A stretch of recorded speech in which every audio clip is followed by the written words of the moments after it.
Great. Take it away, Chris. All right, 7:03. I will call the meeting to order. And we'll start with roll call. And I'll just read down the list. And if you could let me know that you're present. Katie Bell. Present. Andrew Eloquin has an excused absence. I'm present. David Liu. Present. Tim Motley. I'm here. See him. Ryan Olson. Yeah, here. And then Brenda Spears is not going to be here anymore. So we'll talk about that in a minute. She's stepping down. And Marlene. I'm here. And then Paul Adair here. Martha Ginther. Here. And Mary Hewitt. Here. Yes, slipped in time. Perfect. And we talked about absences. I don't think we have any decisions today, but I think we have enough for quorum, so good. That comes up. We'll move on to approval of minutes. It's been a long time since the last meeting, but did everybody get a chance to review the last minutes? And are there any objections to approving them? Nobody remembers anyways. With that, the minutes are from last meeting are approved. And maybe before we go into public comment, we could do a good introduction. Take it away. Yeah. So welcome. I mentioned that we would have potentially a new youth representative joining our board. And lucky for us, we have Mia. So Mia, take it away. Give us a little bit about yourself and your work with IAB and why Park Board maybe. Yeah, so my name is Mia. I'm a junior at Skyline. So I've been with IAB for the past 2 years. And when I got this opportunity, I was like, I'm excited to be a youth representative for the Parks Board. So I'm interested in advocacy and business and public speaking and things like that. So I thought this would be a good opportunity to understand what you guys do and report back. And so yeah, I'm here. So Welcome. We're excited to have you. Probably speak for everyone. Really enjoy having youth representatives. I think we all love our roles here, but you all bring it's a certain highlight to it. thank you. Thank you. Okay, do we have anybody signed up for public comments? I don't have anyone signed up for public comment. I'm not seeing anybody here in the room. The Park Board did receive a couple of emails, so those can be included in the record, but nothing other than that. Okay, well, then we get to move right into regular business, which the first topic is a presentation about park system level of service, whatever you want to call it, analysis. And we've already talked about that in the past, and looks like Robin, you're going to tell us. Do you want to cue it up? Or? Sure, I'll cue it up really fast. Thanks, Chris. Tonight we wanted to bring this back as an introductory conversation. You might recall when we adopted the park plan, we took a shift to beginning to look at more of a performance-based level of service and sort of how we're measuring how the park system is doing and performing and meeting the needs of the community. We did that, but as you recall, even as you were making a recommendation, we felt like we're dipping our toe into this, but it needs more work. And so tonight, Robin's going to be here to kind of just highlight what that additional work might look like and how we want to make sure that each park classification has its own identified goals and therefore criteria to determine how it's performing. And to put it real succinctly, a community park is going to have different performance expectations on it than an open space area. They're going to serve different roles for the community, and therefore we really want to make sure we have some metrics that are understanding that distinction. So this is going to be some work. It's going to take time, quite honestly. We probably don't see completing this till 2026 sometime, but again, this is going to be a busy year for us. So we thought we'd at least tee it up, get some of your thoughts, and then begin to go to work and bring it back to you again later this fall. Robin. Great. Thank you. Yeah. Yeah, so there's two different ways that typically you look at level of purpose. The first one would be quantitative, and that's what the NRPA was advocating for several years, but people are starting and cities are starting to move away from that. NRPA recommended typically between 10 and 10.5 acres per 1,000 people. And we're doing really well. We have at least 40 acres to 45 acres per person. So we're actually ahead of the curve if we're looking at it from a quantitative approach. But for a qualitative approach or for a performance-based level, we really want to look at, again, how the park is performing for the community. And that's where we get to establish that baseline, those goals, those metrics. So each year we can review each park and not guarantee, but help achieve that level of performance. And again, it really depends. We want it to depend on the classification. Yeah, because a community park will act differently than natural open space or a nature park. So we just want to start that discussion and start you thinking about what metrics we want to establish for each park. So next slide. Right, so previous in 2024, we did establish a baseline for performance, but it was across the board the same for every type of park. We looked at access, comfort and image, use, activities and sociability, environmental sustainability, and economic potential. But moving into a more performance-based level of service, we'll be able to address the gaps in the system that need to be improved or what we need to implement in the system. We really want to include community feedback. So that's a question of how we want to reach out to the community and get their input on the metrics. It helps us to prioritize investments, develop replacement schedules, budget allocations, and life cycle costing. That's really important because typically parks, particularly park equipment, will last 10 to 15 years. And again, it depends on how heavy of a use the park does get. So we have to anticipate replacement costs coming up. It is assist in planning for future needs based on population growth trends and climate resistance. Again, we've been talking a lot about that we're really land constrained. So we want to make sure that we're planning for future expansion, planning for our investments to go in the right places according to what the community is going to be needing. It establishes performance metrics against the LOS standards, so we know where we're at every year and where we need to improve. We're able to update asset inventory and condition through the cartograph asset management program, which Park Operations is starting, and I'm working with them on that. And we can create a GIS inventory that we can use and put different lenses on to help us determine where we need to make those investments. And the metrics, we want to make sure that they align with the new classifications that we established last year.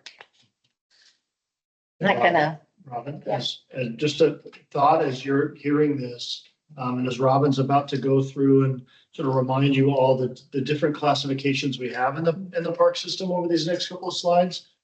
Some I want you to be thinking about that might lead into the discussion afterwards is to establish criteria, to understand how each of these classifications is performing. It's going to be important to us before we set criteria to establish what's the goal. What's the goal? What is the goal that this community wants for its community parks? What's the goal that this community wants for its nature parks? What's its goal, right? So sort of be thinking as you're hearing and being reminded of what each of these types of parks are in our system.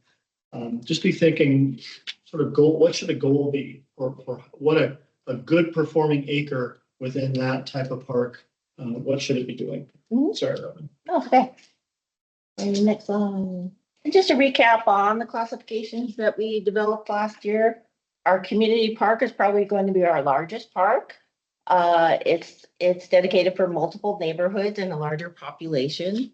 Our neighborhood parks are more centrally located depending on the neighborhood, and typically will serve the needs of one or more neighborhoods. Nature park, we have various locations around the city, typically accessed from a collector arterial street. But primarily focused on passive recreation such as trails and educational signage. And So then for those three, just examples. So community park, great examples, Tibbetts Valley Park. Mhm. It's one of our community parks. A great example of a neighborhood park would be either Blackberry Park or Hillside Park. I should correct myself, the portion of Hillside Park that we're working on, right, the little 2 acre piece that's about to get reopened. A great example of a nature park is the rest of Hillside Park. Right, that natural area that might have some neighborhood trails through it. Yeah. And moving to the next slide are two of our newest classifications are the linear park that's really located more of in an urban or commercial environment is more linear in form.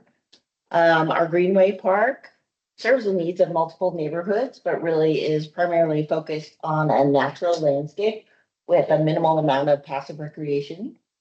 Facility, obviously, the building that has a public use or gathering space. Think of the pool or the community center on that. Linear park example would be Rainier Trail, right? Where a Greenway example would be, I'm trying to think what we classify HDL. Anthology. Right? Anthology So would be a good one. that ribbon through the wetland area down by REI and Arena Sports. And finally, we have our natural open spaces, located in various locations around the city, but really primarily focused on passive recreation, again, with no active recreation development allowed. And then our undeveloped parks, that are just on hold until they're activated. So those are the main classifications that we want to start looking at and developing different criteria. And again, what is the goal for each of that type of classification that we want to set? Okay. So now I just want to open it up for discussion that as we start moving into level of service, are there certain classifications that would take priority that you would want to start with and start developing that goal and metrics? Are there others that aren't as critical? We'll still get to them. But are there some that kind of push forward in your mind that you'd want to move forward first, like the top three? I would say for me, the top three would be the community park. Community park, And okay. then the neighborhood park. And I guess the third one would be, I mean, it would be nice to have them all. Mhm. And, the linear park. The linear park, okay. Okay. Interesting to note, and I think you recall this from our park plan, when you look at the proportionality of our acreage through those 8 classifications, we have the lowest amount of acreage in our community parks and our neighborhood parks. I would say if you looked at a national standard, we're probably closer to being a deficit when it comes to built community park and neighborhood park space. Where we have an abundance and a wonderful abundance, and it's to be celebrated, is our natural open space areas. It's a between that and the greenways, that is, oh boy, I want to say close to 90% of our park system and our park acreage.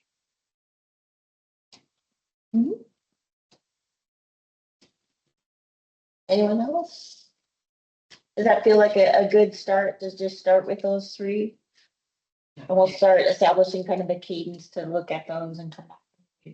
Yeah, to me, I feel like those have the most kind of community involvement or interaction rather, the other areas I feel have a more obvious use and obvious, kind of like, but those are the ones that I was much more community interaction, a lot more foot traffic maybe, I guess.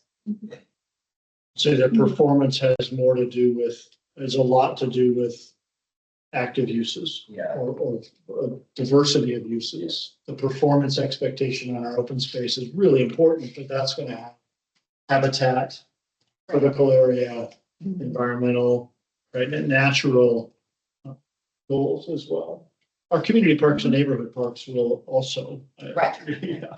But the proportionality of those, and that's just a good example of maybe the goals or criteria are somewhat similar, but they're weighted differently. Totally thinking out loud. I say this, but yeah. Tim? See your hands raised? Yeah, thank you. I sort of echo the previous comment that I think we need to put priority where the people are. And the community parks that get a lot of people going to them, and the trails and green spaces where we get a lot of foot traffic going through. So, putting the priority where the people are, I think makes sense rather than trying to prioritize areas that don't get as much use. So be nice to raise them all up, but I'd say let's take care of what gets used the most, because that has the heaviest traffic and gets the most, the community gets the most out of it. That's all. Yeah. Thanks for that. That's good. Okay. And as we start diving into these, I just want to have you start thinking about what should be included in the evaluation, what should our overall overarching goals be. And I ran through a couple other cities' evaluation criteria, and they had noted these, so I just put these down as discussion points. But if there's anything that really pops out between now and the next meeting, let's just start making a list of those. And Robin brings up a really good point in that we're not alone in this journey, right? Just measuring the number of acres we have doesn't really tell the story of how those acres are performing. Other cities have begun going down this road of a performance-based LOS, so we're going to be able to. None of us trademark our public materials. They're all shareable with one another. So we'll have some good information from our peer cities. Right, which is nice because we're realizing they're leaning heavily on their GIS systems also. So it's nice to get some lessons learned from other people too, and how they're using their data to improve their parks. So that'll be fun. So thank you. Thanks, Robin. Yeah. Just really wanted to tee this up Just and know make that- sure that time doesn't go too far where we forget about this. But this will be important. We don't want to wait until the next park system plan update to really do this more detailed work of some performance-based criteria within each classification. Thank you. Well, up to the next item, which is a Park Municipal Code introduction. Santi, it says that you're going to present this one. I am.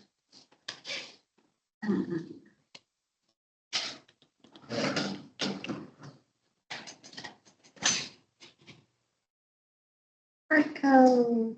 Yay. All you policy wonks out there, get ready. It's just, Yeah, it's really not. Yeah, thanks. I wanted to just start this off with just a really, brief introduction to this idea that we have been talking about a lot in our office amongst staff, about our Parks Municipal Code. So this will be just like a really high level discussion to sort of start the conversation. And again, this is going to be one of those processes that's going to take time for us to develop, think about, look at from lots of different angles, and is likely going to be a full 2025, 2026 process. Nothing happens quickly when it comes to policy. I don't think it really should when it comes to this type of policy. But we did want to start the year off with, hey, this is something we're thinking about and looking at, and sort of get your take and initial reactions. And then be bringing this back to the board multiple times. The earliest will likely be sometime in the fall, but potentially earlier if we feel like we've gotten to a place that makes sense after this conversation. So we're going to start with a really simple part of this is, what is municipal code? So officially, there are regulations within Washington state's I'm going to forget the acronym. RCW, which is the Revised Code of Washington, that offer this option basically for municipalities and smaller groups to have their own municipal code. So the basic objective of city code is to increase the ability of cities to cope with complex urban problems by providing broad statutory home rule authority in matters of local concern. And it, goes on. So more or less, it helps governments and communities to have a mutual understanding of the rules, regulations, operations, enforcement, and uses and services within a jurisdiction. In all of these, they work in tandem with state and federal regulations and rules and laws. And depending on what we're talking about, one of those may supersede the other. If something already exists in state code, then we likely don't need it in our own, like, Issaquah municipal code. And speaking of our city of Issaquah municipal code, these are all of the different sections that already exist within the Issaquah Municipal Code. So there's a lot of stuff about just how we function as a city. There's a lot of stuff about how, businesses can function within the city, health and safety for the area, traffic, water safety, public services, streets has their own section. And probably the one that everybody knows is the land use code and building and construction codes. So those are like really hefty sections of our municipal code. By no means are we trying to create that here when we're having this conversation about park code. So I just want to set realistic expectations here when we're talking about some of this stuff. Because what's interesting is you notice in all those titles, another title is another term for chapter. Each of us, there's no parks chapter. Yeah, so missing amongst this is parks specifically. And to that end, park code, current status. There are park codes that do exist within our Issaquah Municipal Code currently. They are built in throughout different sections. This is just sort of like a really brief overview, by no means comprehensive, of where some of that park code exists. So in our Title VI about animals, there's sections that speak about animals in parks. There are certain regulations and rules within the criminal code that relate to our parks and trail spaces, street sidewalks and public places. So this is like sort of how our right of ways and sidewalks interact with our parks. There's some park code in there. Obviously revenue and finance, how our parks get funded, both to department and capital projects. And then vehicles and traffic. So that's just like a tiny bit. Oh, also a big one, land use. There is park code within the land use section of our code as well. And so the bigger question is, well, great, if that already exists, then why do we need to change anything? And part of that is just to make sure that we as a community have a better understanding of how our park spaces are really being used. And an understanding of how we as a community want those park spaces to be used. We've seen a really large increase in usage of our park system. We know this from our park strategic plan update, that park system plan update that we just did. The diversity of that usage has changed a lot. And what these parks need to be able to do has changed over time. And so are there key rules and regulations that never needed to exist before that now maybe do? And to help clarify enforcement for things that we feel as a community are not sanctioned uses within our parks.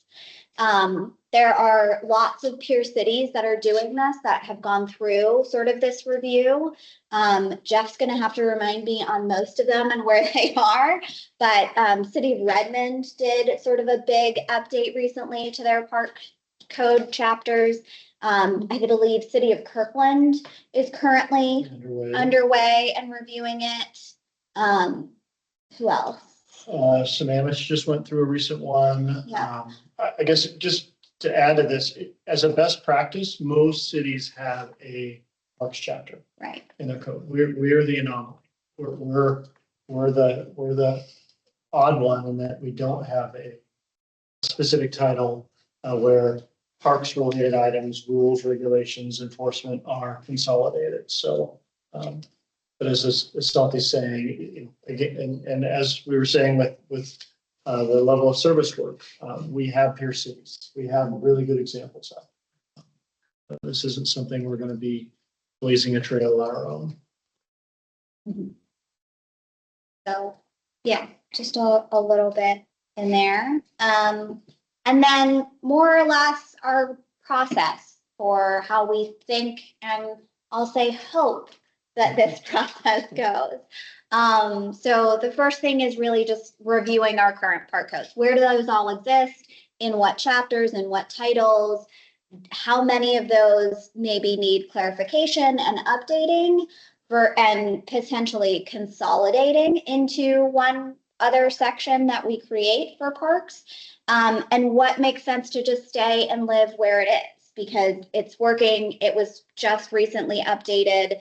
And there may not be a need to pull it out of the section that it currently lives in. So that's sort of the first step that we as staff are going to take reviewing our current code. And then in that is also reviewing our current practices and needs. So what are the common things that are happening that we're all just kind of like assuming has a rule or a regulation behind it that maybe doesn't officially. And those are the things that really we want to identify those needs and update them and make sure that that is actually codified.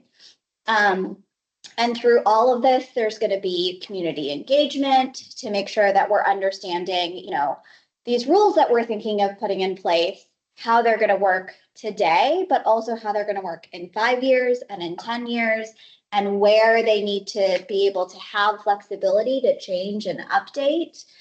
Because with all code, it all needs to be able to change and update as the community changes. So making sure that that is built in as a regular cadence. And then once we get through most of that, there's also just the municipal process. So this will involve, you know, key reviewers, internal, external community engagement, sort of the different boards and commissions that will be involved in reviewing and updating certain sections or offering sort of review of certain sections, and then our city council process as well. And then, you know, the last bit in 2026, really formalizing and adopting this new code section. So that's really the quick, rough and dirty process that we're looking at. And so that's kind of the introduction here. I would love to open this up to discussion, questions, anything that I just talked about. If you're like, policy is not my thing, I'm totally out, have fun. I understand that as well. I went to school for policy, so I know that this is like, I have like a very rose-colored glasses for this. But I also know that, you know, anything that we are deciding on updating or changing or adding something in code is going to have potential unintended consequences. And that's just the reality of every policy. And so I want to make sure that we're thinking about those as much as we can and knowing that like, hey, I think it's our job to kind of minimize that as much as possible. So there might be something that maybe doesn't warrant needing to be codified. It might be something that we all feel really strongly about. There might be other ways for us to think about how we enforce that potentially, but maybe it doesn't need to get, you know, full park code for it. So that's just one thing as we're sort of going through this process. But initial thoughts, reactions, questions? I'll say just the word of encouragement. I think this is a fantastic idea because as someone who's following a lot of political shenanigans going on right now, it feels like a good way to protect the parks, that if the code is so split off, that seems like an easy way for council member that's against the parks to easily kind of to use code against the park system to some extent. So it feels like a good way to protect the system we have, to really get it its own section codified and really dedicated stuff. It feels very smart for the future for this. So as encouragement, I think this is fantastic and absolutely should be done, and it should be another number on that stuff. It's a great way to put it. You're right. It is another, it's another layer of protection for the public system. One question I do have is it like the US Constitution where it's very hard to change once it's there? Or it's like, we have a meeting, we decide to change a paragraph here, done? Not us, but Wouldn't say it's as easy as the second option, but definitely not as hard as like US Constitution or Title 18, like land use code. There are options for us to, bring something to the board. If there's a change needed, make sure that we're getting enough community input to say that like, yes, this makes sense for us to update and change, and then take it through the city council process.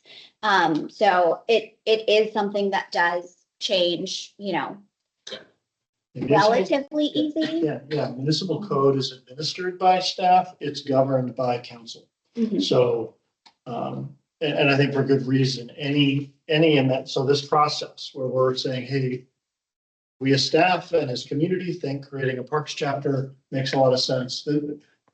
As Asante pointed out in those 5 steps, we're going to do our work with you all and the community, looking at peer cities.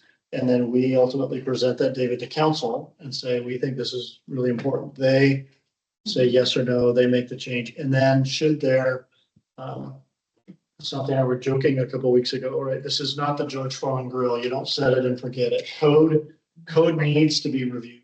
Code will need updates, on some sort of routine frequency, but those would all need to go to city council.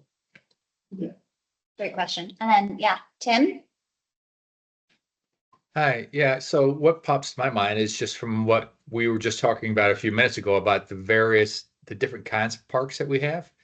And so, would you envision there being slightly different code depending on what kind of park it is? Because it would seem challenging to me to come up with overarching codes or regulations that govern such disparate parks as we have in our system. So I'm wondering how, what's the thinking around that? Is it kind of a high umbrella of guidelines, or will it be more granular for like in this kind of park, these things are allowed, but maybe not in the other kinds of parks?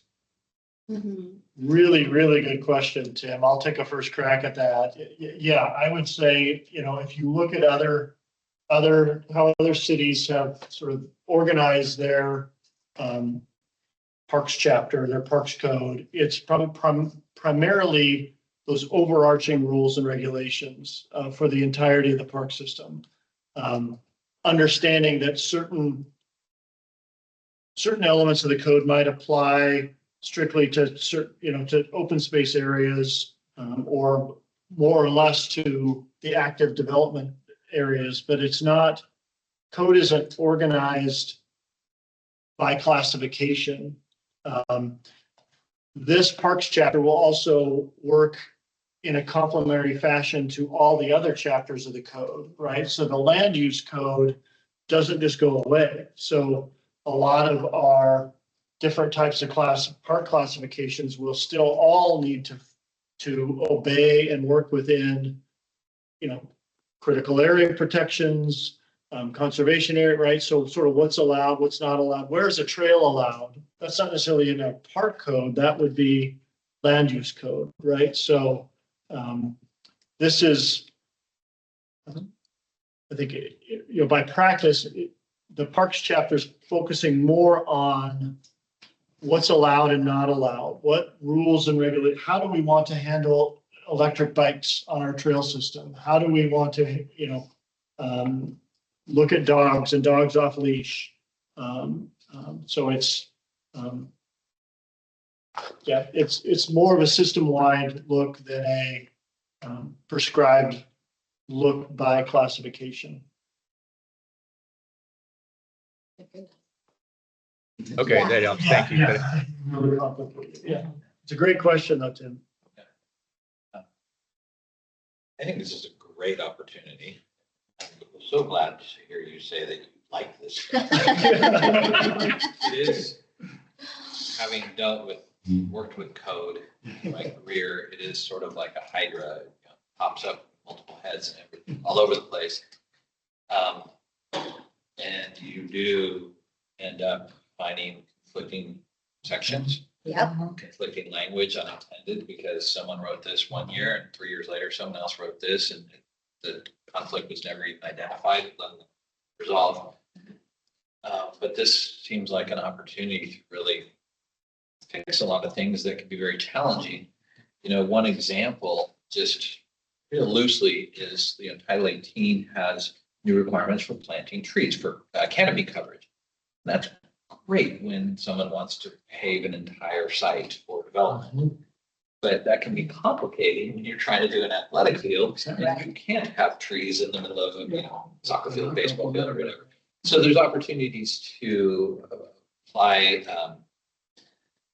specification and judgment, and maybe the development code might need an adjustment that says refer to the park section, park title, but then parks might have an opportunity where it's like, yeah, we can do this within requirements of Title 18, but some allowances for director approval, development and community development director, that you're demonstrating that you're meeting the same requirements and intentions. So I think this is a great opportunity. I'm so glad that you like it.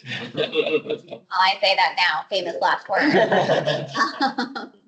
But yeah, I think you're totally right. Much needed. I appreciate hearing all these questions and feedback. It's time.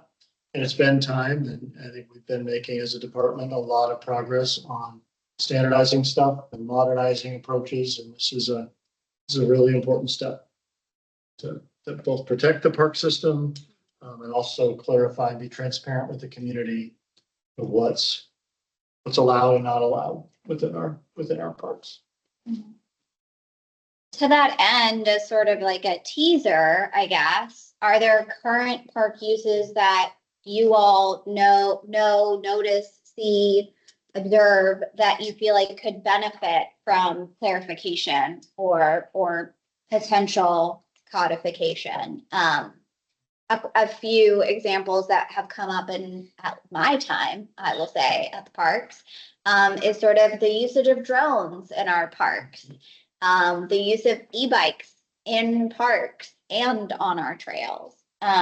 Just a couple of things that are just sort of like new emerging things that are happening that maybe make sense to happen in part of our system, but maybe don't make sense to happen in others. And to that point, I've also seen scooters, and they're not just in the park, but on the way to the park, and they oftentimes go really fast, and as pedestrians, kids and families, I think that could pose potential harms. And then I think another thing that I do see frequently is just driving through Tibbetts Park, and we've discussed this before. I see a lot of unleashed dogs running, and I know that it's just something we see all the time. But then it goes back to the questions: do we have enough dog parks here in Issaquah? So it's like I could sympathize with the dog owners, but at the same time, like if you're out there playing baseball or whatnot, you step on dog food, it's not fun. Mm-hmm. So maybe those are the kind of issues that we need to discuss about, maybe set limits or some kind of enforcement type of thing. So. Mm-hmm. Well, thanks, Katie. Yeah, that last one's a good example of, even if there's language in the code, how do we want to handle enforcement? So, another really key perspective in this work, and something I've been talking with our park operations team, in particular, Alex, our park ranger. Alex is going to have a key voice and perspective in this work as well, right? So when it comes to these things, how do we want, what does enforcement look like? And it's not just a, hey, you can't do it, but, you know, we also don't want to be out, you know, having harsh, you know, punishments, but we probably want to create in this code or this chapter, scale, if you will, of, all right, what is it, you know, you get a warning. If you have a dog off leash, but after that warning, is it a financial penalty? Is it, you know, what do we want to put in the code? To give some sense of teeth for that enforcement. And again, not in a bad way, but in a, hey, we're trying to be good managers for all of you of the park system. So another real important part of code, and something to think about, is as we work with our partners in other departments. So we either work with code enforcement side in planning, or with public safety, our police, things even like parking enforcement. When you think of rules and regulations in the parks, or, you know, how we want people to think of using the parks, you typically want that signage to be tied to a code, right? So if we're going to say, hey, there's a penalty for you to, you know, if we're to put on a sign, not just, hey, we encourage you to keep your dog on leash, but hey, there's going to be a fine should you have that. We can't just make that up. That has to be, there needs to be code that is referenced that sign. So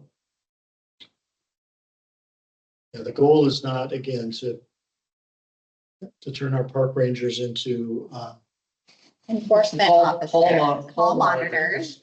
But Yeah. we are going to need some semblance of that. Some of our residents unfortunately need that. The social pressure, the positive social pressure is enough for many, but it's not enough for some in our system.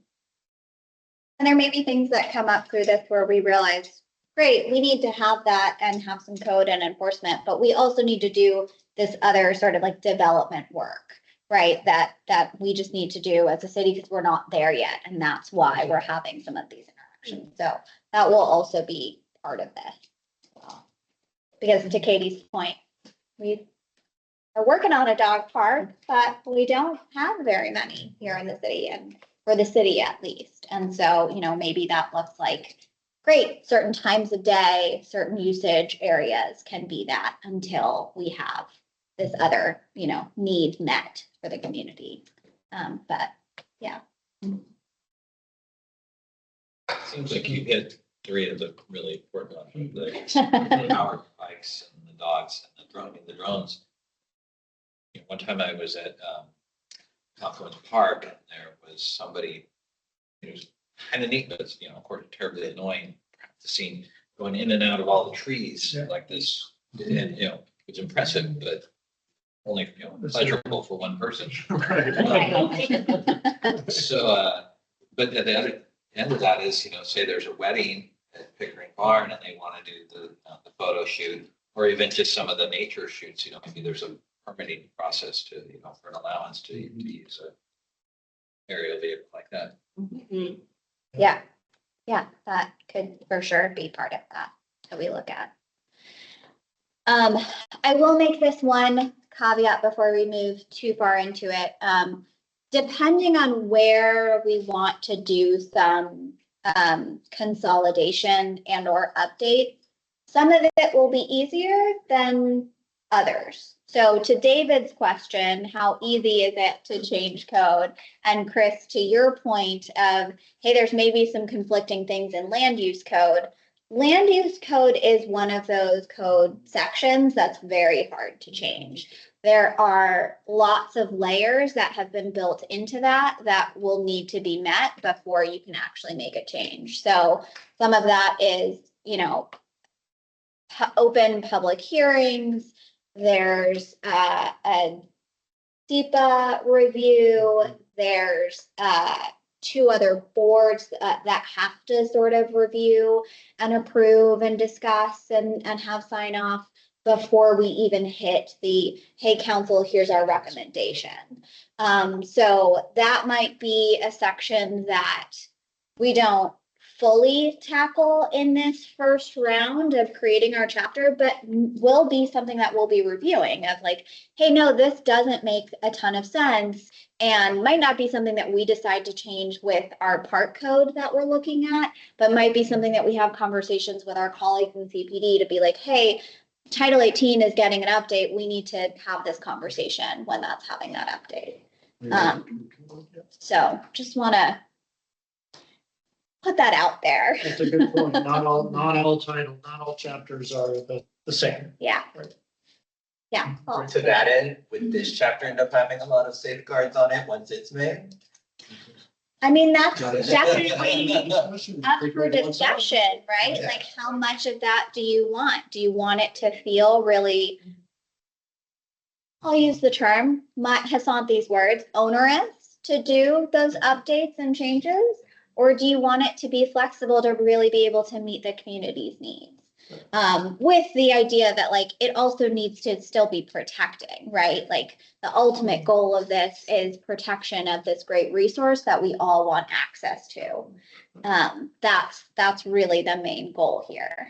It is another benefit to doing this consolidation work and putting those park related items in a chapter, because like those other chapters, something in that chapter could say the park board is the one, right? So there's a clear citizen community perspective that's always going to have to be sought and looked at before it even is considered by city council. Whereas it's tough to do that now because, again, there's park elements in nearly every chapter. Yeah, it's a great point, Paul. Just sounds like the right thing to do. Thanks. Yeah, we think so, and we're ready to do it. So here we go, code. Okay, All right. Thank you, everybody. More to come soon. more to come. Right. Next item is the park capital project updates. I think everybody's. Yeah, this is mostly Robin. Please give some very exciting updates. I took the two items for it because she won't to their own. We've had two really exciting capital projects going on. I'm excited to update both. Hillside Park is getting really close. So hopefully as you see these pictures, if you haven't had a chance to go out and look, it's really taking shape well. It's going to be a very exciting neighborhood park that I think is I hope many, if not all neighbors really feel like the heartbeat of Hillside Park remains the same. Still looks and feels very much like Hillside Park. And then an update on pedestrian park, but Robin, just outstanding work. We're seeing both of those Everybody. capital projects. Yeah. We've all been pitching in. I know it's been a while since we looked at these, but I went out as the construction is making progress. I've been trying to take a lot of pictures and keep track of what is going on. So next picture. So just to give you an update, 2024, we did finish the park system plan. It was approved by council in November and then approved by RCO in December. So we're accepted. Yeah. Grant eligible. Grant eligible, which is great. And we have actually started in on some grants, so it's gonna be a productive 2025, I think. So for Hillside Park, construction is about 80% complete. Playground installation is actually happening right now. The past few weeks, they've gotten pretty far with the good weather, which is nice.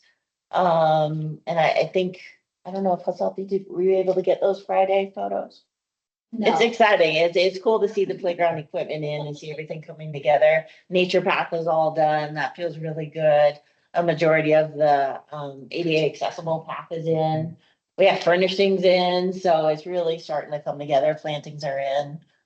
We're anticipating soft opening February, March, depending on weather. They still have some stuff they need to finish up as they back out of the park. So we're trying to gauge that and just be able to do a soft opening as quick as we can. And then a more formal neighborhood grand opening after that. Soft opening meaning we take the fences down and Yeah. hey, go have fun and use it.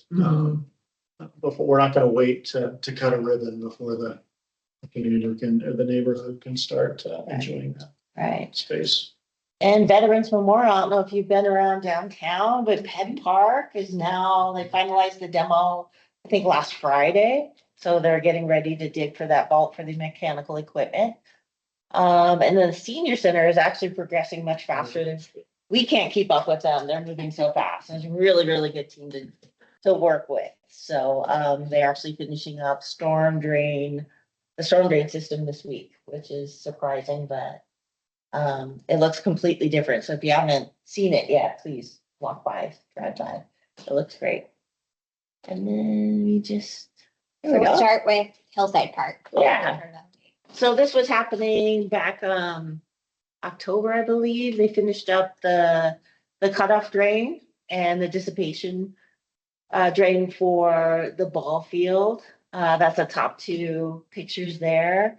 The bottom pictures are, they're starting in on the playground area, getting the footings and getting the edging condition set in place, bringing the rock in. On the far right, that is our manhole for the dissipator, for the cutoff drain. And that top picture there is actually the seed starting to take in the field. They raised up the backstop area, regraded the whole field, and that's the seed coming in much faster than I anticipated. So it's getting thicker. And then the other pictures are really on the right. You see the new benches coming in, still the edging. They did planting already. So all the plant materials installed, all the trees are installed. That bottom left picture is right when they poured the footings and then it rained the next day. So they had to suck out all that water out of the footing area. And then the lower right is the ADA path with the ADA picnic table and then 2 more picnic tables on the way. But it's a really, really nice flow. They did an amazing job with the quality of the edging and just the new paving material. So it's really nice. It's really, So looks really good. Part of constructing this in the winter, especially with the new field, as you're saying, the seeding, but also the drainage, we're able to sort of test while it's still under construction, how the drainage system is doing. And Robin, how's it doing? It's working really well. Yeah. Actually, yeah, you can hear it coming out a little bit on the heavier storms I've been out there. So that conflict of wetland and field, again, was a big part of this project. It's nice. It does drain within 72 hours. So the field's doing That's really well. huge. Yeah. Tim, you've got a question? Yeah, thank you. Yeah, it is looking great. I'm down there all the time, and I watched it when we were getting all that heavy rain, and it does drain quite well now. So they did a good job with that. I have one concern, and it's not has anything to do with the construction, but the trail that's been built back through the cemetery as part of this project. It goes along the backside of people's properties. And there's one homeowner there that has a couple of, and I'm a dog guy, right? I like big dogs, but he's got a couple of big muscular dogs that when they're out, they go berserk with people walking by that trail. And at one point, and the dogs know the close point to where they're like, I don't know, 8 feet from the trail. And it's just a welded wire fence, which is not the most sturdy. And you walk by there, if you've got a dog with you, and you've got these 2 big dogs just losing their minds as you go by. What can we do about that? Can we talk to the homeowner about putting up some wood fencing there to, at least block the view? It's, if you've walked by and the dogs haven't been out, you wouldn't appreciate it. But if you walk by, especially if you have a dog with you and the dogs are out, it's intense. And I don't know, is there anything we can do? I think we can talk with them and see if there's a, neighbor to neighbor way of either doing some screening or a different type of fencing as you suggest. It's a great point. I think I know the property you're talking to. As I've made a few trips, you're right. When the dogs are out, it's noticeable.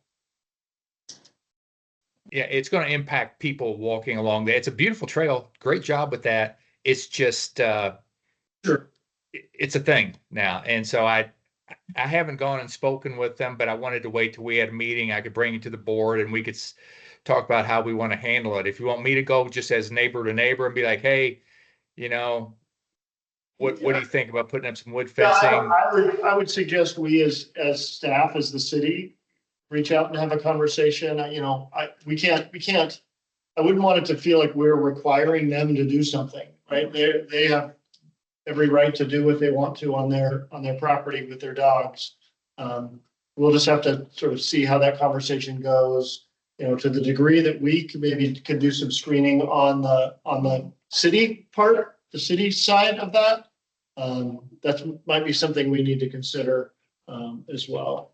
And then if it involves a different fence, it's probably something that both parties would need to come to agreement with. So Yeah. I think it starts with a conversation. Yeah. Okay, Jeff, I'll leave it to you guys to handle it. If we built a fence on our side, you just need something that breaks the sight line. Because Sure. with just that welded wire fence, it's clear line of sight. And dogs get all worked up and, they're protecting their yard. So, I get it, but just wanted to bring it to the table. Thanks for bringing it up. Yeah. And those are the things, right? As we make changes and updates to parks and trails and areas, there are things that are going to come up that we need to look at and address. So yeah, thanks for letting us know, Tim. And I think our next pictures might be nature path. No, Oh, the planting. plantings. Yeah. Speaking of some screening. Yeah, some screening plantings going on. They did quite a bit of work around the pathways, especially a lot of new trees coming in, some substantial, beautiful trees along the nature path. Though I was really impressed with the quality that they brought in there. So you'll see more screening coming up in the cemetery, hopefully in the next year. Yeah. And then next slide, just the construction of the nature path. With that many trees, that's probably one of the most challenging paths I've done in a while. But we worked with A1 in really protecting as many roots as we could, and going up and over instead of cutting through. So they did an exceptional job, added more drainage in than we anticipated. And we modified actually the exit, on the north side of the cemetery. So initially we were going to be coming through that hedge area and we realized that that's a blind curve. So we pulled that back up and you'll see two stones there that kind of signify the entry. So that ended up being a little modification, but a really good one in the end. Yeah, and I'd like to interrupt just to give you kudos because many of you don't know that when the bomb cyclone hit, a bunch of trees came down and some homeowners threw a bunch of branches and stuff right in the middle of the brand new trail. And Robin got people out there and got it all cleaned up and it's all good now. So that was a little extra bonus that was thrown into the project, but it was cleaned up very nicely. Kudos to operations team. They were out there like that. So they did clean that up. Yeah. It's looking good. True nature trail. Yeah. And the second part of the project was over at Park Point, the mitigation area. So this will just walk you through the process we did.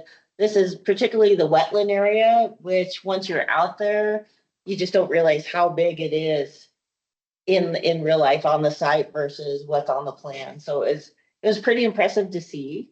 The first was the grading of the site, then they put the mulch down, which is pretty substantial mulch.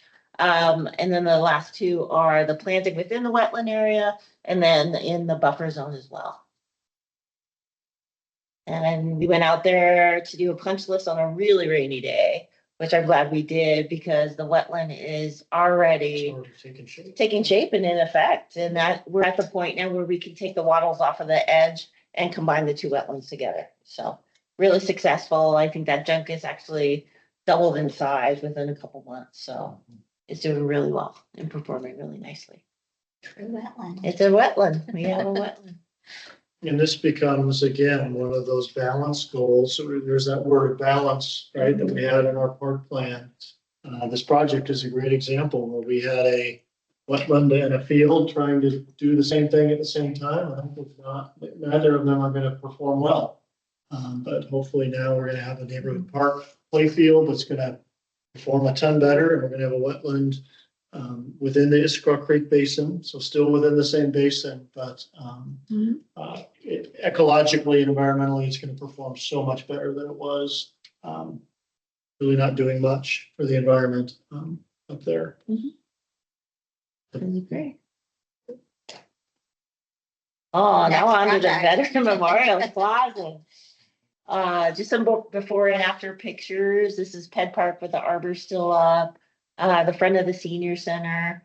And then that lower picture was, they did demo pretty much within a week, with the exception of the front cantilever piece of the senior center, which is off now. And this is all Next senior set. center. Yeah, this is all senior center because they're moving really fast on this one. But it's a really impressive, beautiful, you can tell it's gonna be a really beautiful area. Speaking of a drone. Yeah, these are, Oh, those are Tim's Yeah, pictures, Tim- awesome. I had Tim go out with the drone and take some photos. So, So it's exciting. I think not this past Friday, but the Friday before, they actually poured the curb for the artificial turf area on the east side. And they did the footings for the pavilion area along the front. And yeah, so storm drain is now going in. Nothing has been popping up that's critical, or everything's going really smoothly. Great contractor to work with, so we're excited to see it being pulled together. It changes day by day. You just gotta keep watching it. I mean, you can just see so much through from Depot all the way to Veterans Park now, if you're standing in that area, because this bottom photo shows like that's where the front of the senior center ends now. That used to extend all the way out to basically this tree. And that's not there anymore. So like we've already opened up so much here. And then, as a reminder, that little area that you see the footings of, that's where the pavilion's gonna be. And then this is the side where the artificial turf.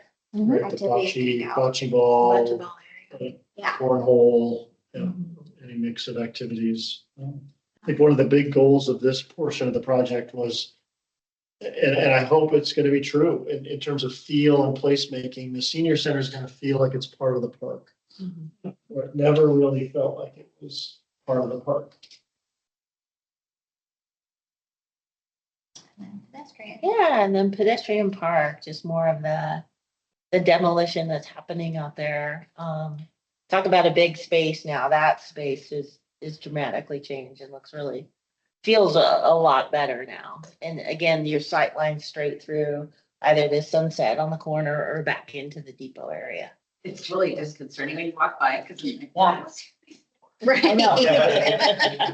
There's such a big. Yeah. Yeah, Yeah. well, how much more prominent the Depot building is. Oh, now my with that God. intersection. Yeah. Well, I think It's there's gonna be great. more of that. Hey, come Yeah. check it out. Beautiful. Yeah. It'll just be an iconic corner. And last Friday, the team went down to Northwest Precast. They did a mock-up of the water feature. So they're checking to see how the water went down that. So hopefully I'll have a video for everybody next time. Let's go. But yeah. Really good team to work with. Exciting, Robin. Mm-hmm. Yeah, after all the months of planning, and now it's actually coming alive. Months, as in, Yeah. year, right, months of permitting and. Right. Yeah. That's where we're at right now with projects. Yeah. Mhm. Great.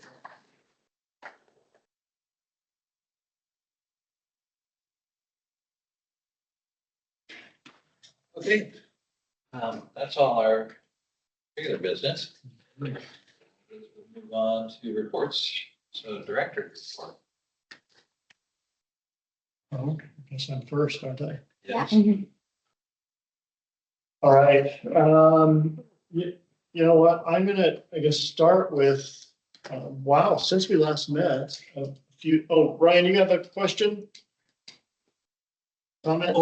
Only so much as I was hoping, and maybe you're about to do this, so forgive me.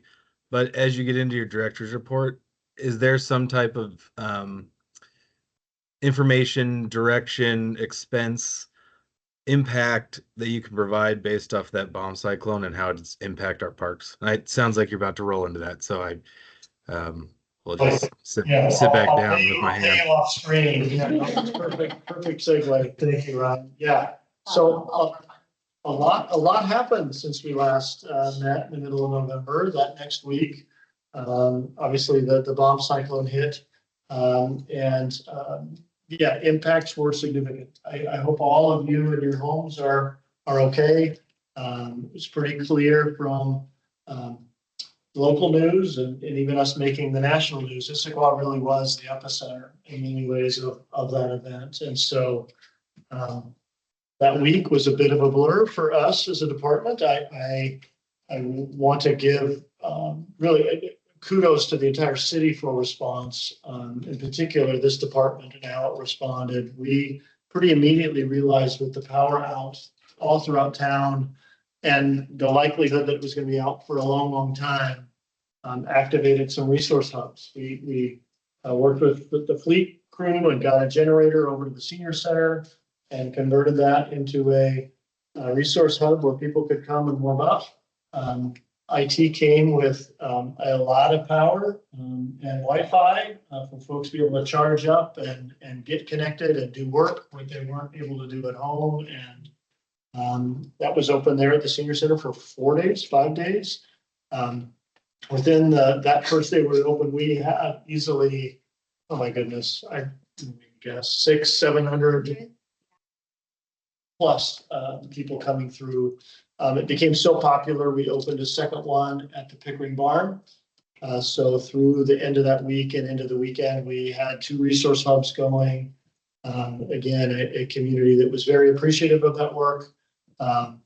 While that was happening, our park operations crew was working tirelessly with Public Works in clearing roads and getting that done, but then also beginning the hard work of assessment and cleanup of the park system.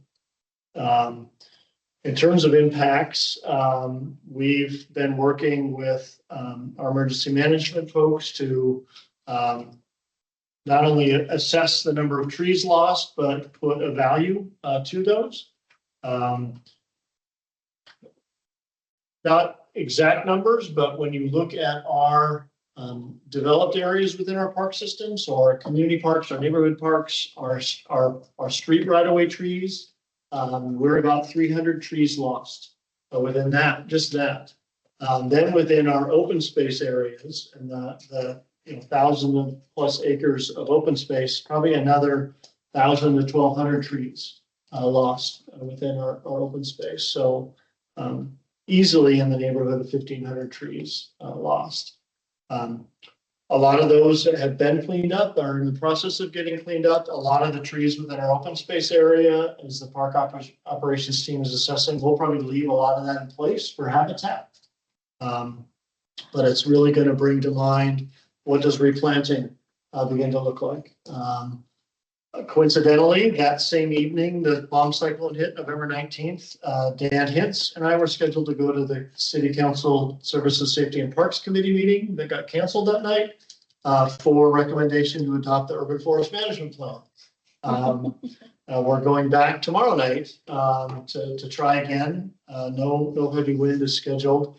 But it's not going to be lost on us. We're going to give an update to the committee on the bomb cyclone, and really drives home the importance that when we think of our urban forest as a system, as a living, breathing system that it is, we're going to have to understand climate change and what that means, and the reality of reforestation and replanting is and succession planting is really important. So more to come, but this spring we're gonna, with some of our Arbor Day events, we're already gonna start efforts in doing some replanting at Confluence Park and some of our other parks. But it's very much going to be multi-year effort. In that valuation work, we took a look at all those trees and even different caliper size trees where we lost some of our large trees. We want to replace them with some large caliper trees. That valuation was put into our citywide financial impact number that was given to FEMA. Some of that reimbursement work is we're still working through, but fingers crossed. Enough sort of the different levels of government. We get clearance that the city will see some of our expenses recouped, and allow us some financial means to be able to do that replanting. So great work by the recreation staff again on those resource hubs. Great work by our park operations, natural resource folks on the cleanup and debris removal, and continued work. So Ryan, thank you for asking. Great work by anybody. I'll stop there. Any questions about that event? Yeah, Ryan? Yeah. My turn. Good. I know. I just say the day after I was driving around, kind of looking at the city, and I saw Dan down at Confluence. And I didn't talk to him. I was kind of driving by with one of my kids, but I was thinking about how at our previous meeting, you kind of presented the budget and how things are going to be challenging upcoming with the budget. And then I was also thinking about Dan and his tree canopy study, and just how that was impacted. So I know a lot of us all felt it in a different way in this city. And so it was, thanks for the update. I appreciate that. Thank you. You bet. Hey, Tim. Yeah, kudos to Jeff, to you and everyone that was involved with that. We came down to the senior center. I saw you there. We were over at Pickering Barn. Great resource. So you didn't even mention that you opened up the pool so people could go and take showers. They didn't have hot water. So, I mean, overall, it was an A+ effort, exceeded expectations. So wanted to just definitely put that out there. And I do have one question, though. You mentioned just briefly about leaving a lot of the trees that have fallen down to create habitat. And what comes to mind, especially with recent events, is it's leaving fuel down. And so is there a effort to sort of balance creating habitat without creating fire hazards? Absolutely, yes. So as we're looking at all elements of climate change, certainly, the threat of wildfire is very much top of mind for us as well. So yeah, there's work happening right now with Eastside Fire and Rescue and our parks staff, as well as other departments within the city that are looking at wildfire planning much more ahead on that one. But yeah, any decisions of leaving trees will certainly be one of those criteria will be its proximity to houses or proximity to other things that we really need to keep in mind with threat of wildfire. So. Okay, that's great. Thank you. Yeah, great point. So heading into December, so that was November, bomb cyclone. Again, Ryan, thanks for teeing this up. The budget was adopted. I shared with you in November some of the budget challenges that council was looking at. Budget was adopted there at the beginning of December. It did mean some significant reductions for us as a department. 5 full-time positions were lost. 3 of those were vacant. 2 of those were staffed. We're certainly, as we're rolling up our sleeves for 25-26, like heading into the year with a lot of really important work to still do. We've reorganized ourselves a little bit. Stay tuned. We don't have it now, but I'd say in the next meeting or the March meeting, we'll be able to share an organization chart that sort of shows some of our how we're positioning ourselves as the department to still get a lot of really important work done. Don't want to spend a lot of time going into all those reductions. I point out, as I've done in prior years, in January, I included this isn't our full department work plan, but you'll see this in the agenda. These are really our work plan priorities, those major items that will have probably some type of touch with park board and or pretty heavy community touch. If you have any questions on those, don't hesitate to reach out. I don't know if you've had a chance to take a look at that. A lot of that work you'll see is very familiar. I break it out by the really key divisions within the department from, park ops, human services, arts, recreation, and then parks administration and park planning are combined. A number of those divisions have other boards and commissions, but I want to make sure you're sort of aware of some really, really important work that's going to be happening in the departments. We're not sitting around moping and playing Eeyore. We have, again, a lot of work to do and a very dedicated, hardworking staff. Want to make sure, though, that we are understanding that we have less resources to do things with. And the adage more with less is a myth. And we're not going to try and just crank it up and do more with less. We're going to continue to try and be really productive, but with, again, the size and scale of resources that we have.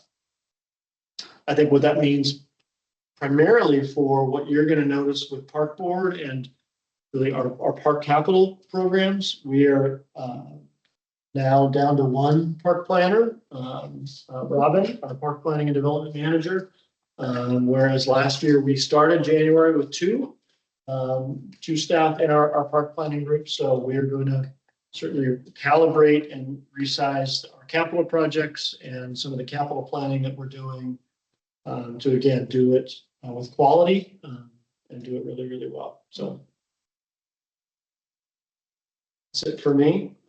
Throw in a very exciting maternity leave and as we're working around what that'll look like for a number of months heading into the year too. Exciting 2025 ahead. Thank you. That brings us to my report, which will be a couple sentences, but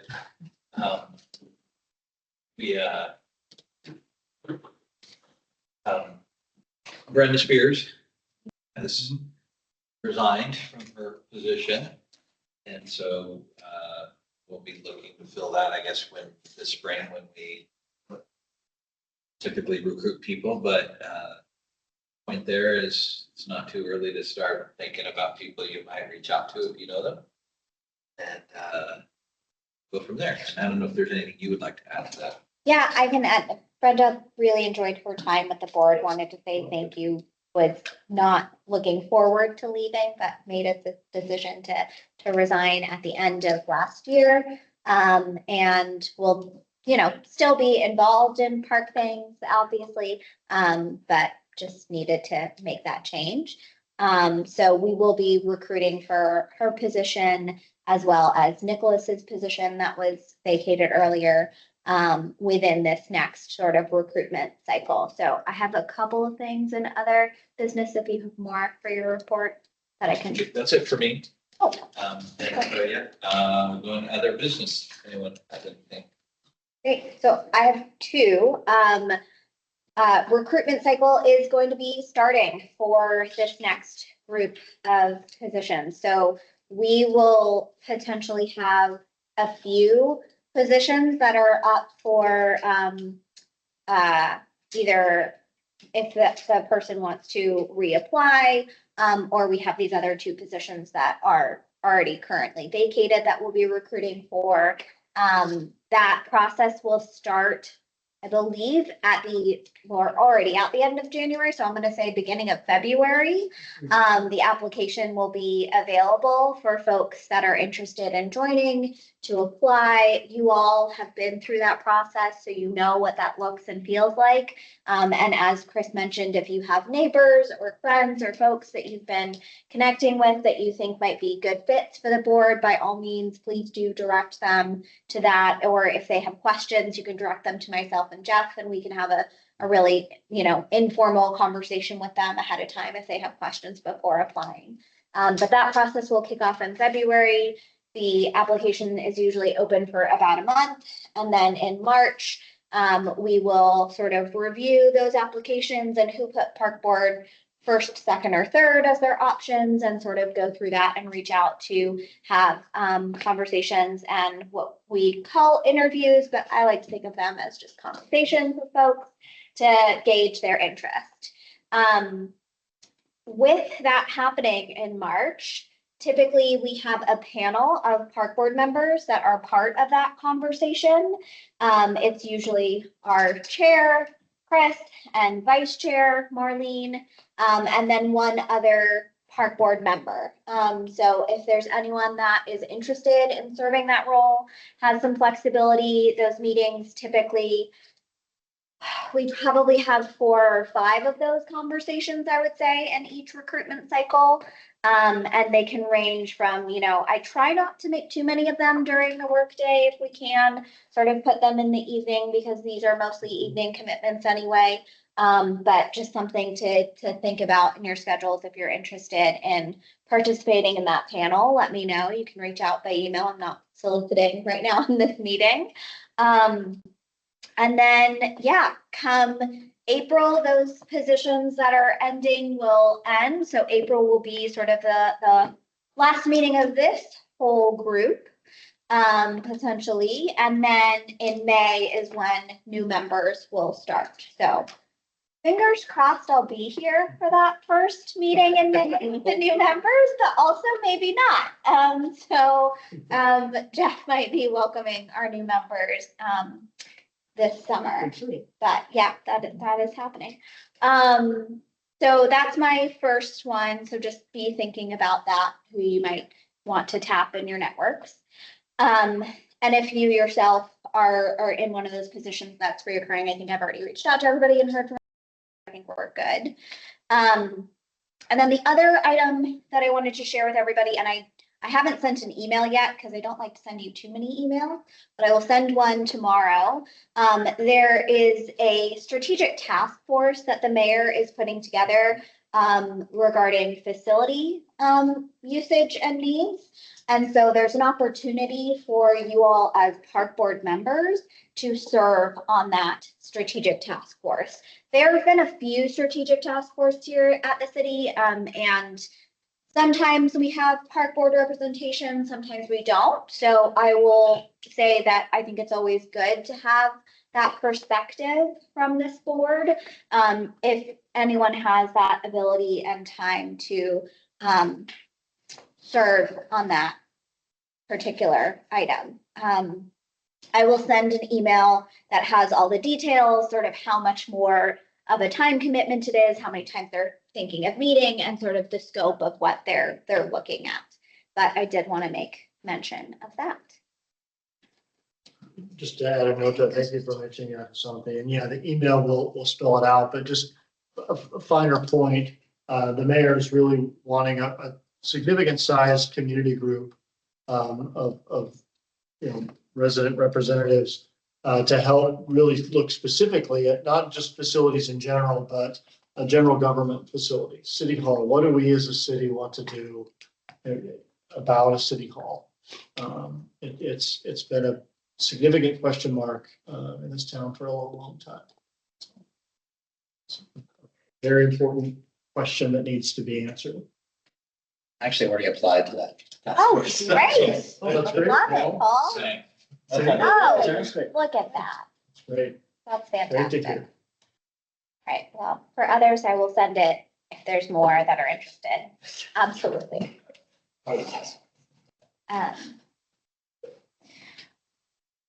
Those are my 2 items. Your business. Yeah.